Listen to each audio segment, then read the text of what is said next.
Hey, it's Mike with Mikey's Board Green Glides, and at 2258 hours, it is time to replace my waste tank lid gasket. I saw somebody on Facebook asking about what the gasket was called, where they get the material, so on and so forth, so I thought I'd take this opportunity to do a video that will help out you newer, younger cleaners. You can tell what's happening there. See that tape? That's packing tape. Because my gasket failed recently. Well, look, I'll show you what happened. But it got essentially probably sucked into the tank and developed an air leak there. And I was only getting about, 10 inches of lift, which with 100 feet of hose on is probably just as good as 14 inches of lift, believe it or not. Especially out here in beautiful northern Nevada, where I could probably clean all day with this lid off, and I would still get quicker dry times than you folks in the deep south and whatnot. Anyhow, so I'm going to pull that lid out, give it a good cleaning, scrape, peel, tug at, demolish, remove the old seal, and I chose to go with the OEM ProChem supplied, or Sapphire Scientific supplied gasket from my local Interlink up in Reno. Thank you, Chris, for sending that down overnight. And today's Sunday. I need to get this on there, let it dry overnight so I can go out and clean on Tuesday. So let me get that lid off and show you what it looks like. So one of the disadvantages of using an inline filter, especially with this mesh, is that virtually nothing gets through. So the need to get into that waste tank to flush it out probably every 3 or 4 months you want to get in there and rinse out what managed to escape. And looks like I got 3 spots of failure. There.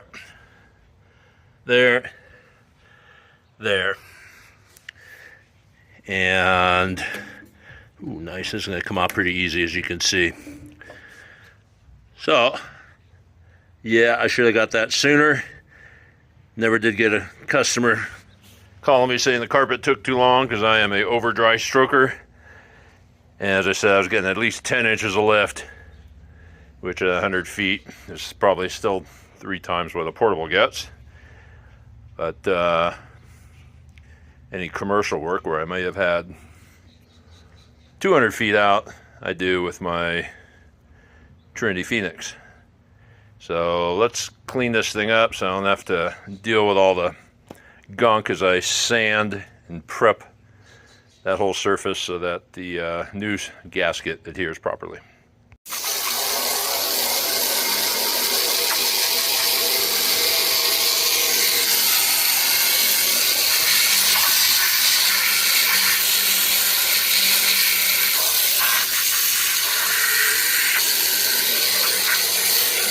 I love the smell of this stuff. Oops. Sorry, Tim. You're going to need to send me some more. Ooh, funky. So next time I do an event in Vegas where I drive my van to the event to use, I'm going to hold Yeeter by the ankles and dunk him down in my tank so we can clean the rest of it. That's going to smell good on Tuesday. Ooh, it's not fighting me, so they didn't over apply. You can see where whatever adhesive they used was narrow. So just get a trusty scraper. Granted, this is one-handed. Get back over here. And go to town, peel all that off. And you can see it's been painted, which I'm not too worried about removing the paint. It's kind of aesthetic. I'm going to take it off. I'm going to sand it with a disc sander, get it all prepped, and then use some Gorilla Glue adhesive. Put that back on, which I'll show you shortly. So that all came off way too easy. I've done this in the past on various machines, and it's been a nightmare. But they didn't, I don't know, in my opinion, this didn't get prepped enough. It's still paint over the aluminum. So I'm going to take it down the raw aluminum, scuff it up, and I'm going to use adhesive that completely covers the tape. I believe that's probably why it failed, because it wasn't totally covered. It pulled away. So put on your safety goggles and go to town.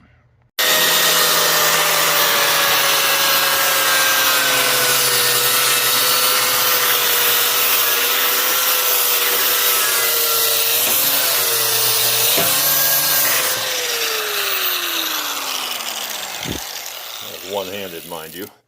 That's a sanding disc on a Milwaukee angle grinder. Well, this answers the long-held mystery of how pad and bonnet cleaners get in the corners with their round devices. They don't. So I'm going to go at it with a block sanding bar. Hopefully that's aggressive enough. Otherwise I'm going to be chiseling it. But dang, that was messy. I am covered. I and my beautiful Yamaha are covered in paint dust. Okie dokes. Between the file, some, what the heck, grit sandpaper. I cannot read that, but it's very coarse. Razors, sanding block, scraper. I got these scoured up enough in the corners that my adhesive, where's that adhesive? My adhesive, which is Gorilla Max Strength, clear, good for underwater use, is going to work just beautifully with this lovely open cell foam gasket. So let me clean that whole thing off one more time. Clean it with some contact cleaner and use a caulking gun to apply this. I'll put a little bit on the metal and a little bit on the gasket and let that sit overnight, and I'll be right back. This will work just fine, getting any funky residue off of there that keep the glue from working. Stuff evaporates quick, so wipe her off. And let me go find my gun. All right, so I applied some to the first rubber strip, ran a bead down the side where it's gonna go. Getting some even coverage. This stuff is super sticky. With a little throwaway paintbrush. Spreading it around. Doesn't need to be real pretty. You just want nice even coverage across the whole span and width of this foam, so it doesn't peel away or do anything weird. And if you were smart, you would wear rubber gloves and eye protection and a hazmat suit, but we're carpet cleaners, so we won't.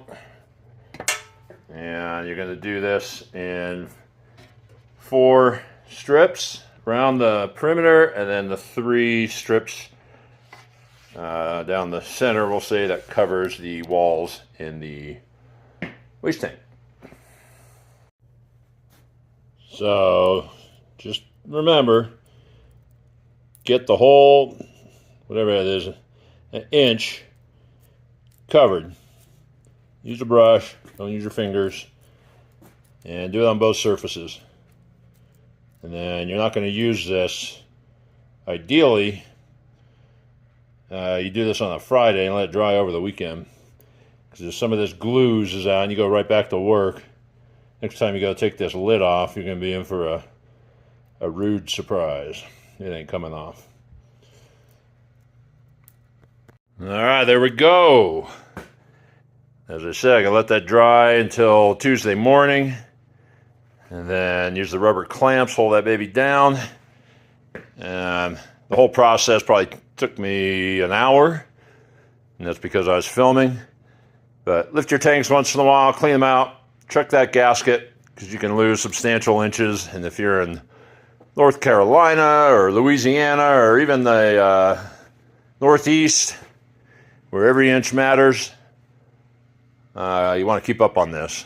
Luckily, like I said, Nevada, I get 3-hour dry times no matter what I do, which I feel very grateful for that.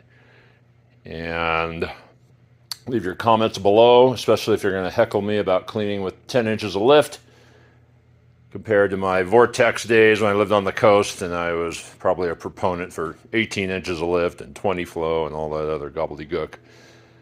All right, you know how to get a hold of me. Got any questions? Thanks a lot. Over and out.